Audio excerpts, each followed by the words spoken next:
ناظرین، گل پلازہ کے متعلق خبر شامل کرتے چلیں۔ گل پلازہ ثانیہ تحقیقات کمیٹی کا اجلاس کل طلب کر لیا گیا۔ 26 لاشیں نکال لی گئی، کمشنر کراچی کا بیان سامنے آ گیا۔ تفصیلاً بھی آپ کو اسی ویڈیو میں بتاتے ہیں، اس سے پہلے چینل کو سبسکرائب لازمی کر لیں تاکہ آنے والی ہر نیو خبر آپ تک بآسانی پہنچ سکے۔ اہم خبر آپ کو بتاتے چلیں، گل پلازہ ثانیہ سے متعلق کمشنر کراچی سید حسن نقوی نے بتایا کہ کل واقعے کی تحقیقات کے لیے تحقیقاتی کمیٹی کا اجلاس طلب کر لیا گیا ہے۔ اب تک 26 لاشیں امارہ سے نکالی جا چکی ہیں، جبکہ 13 لاشوں کی شناخت مکمل ہو چکی ہے۔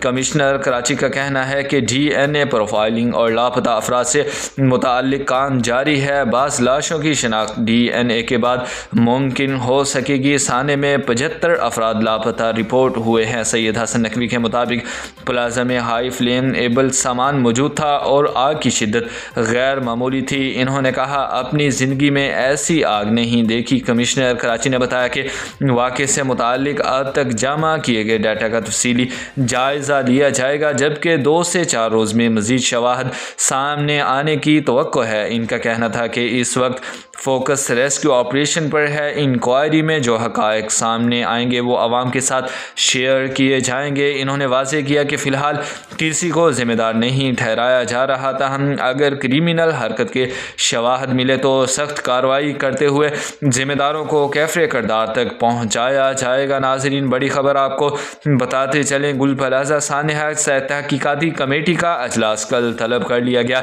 26 لاشیں نکال لی گئی، کمشنر کراچی کا بیان سامنے آیا۔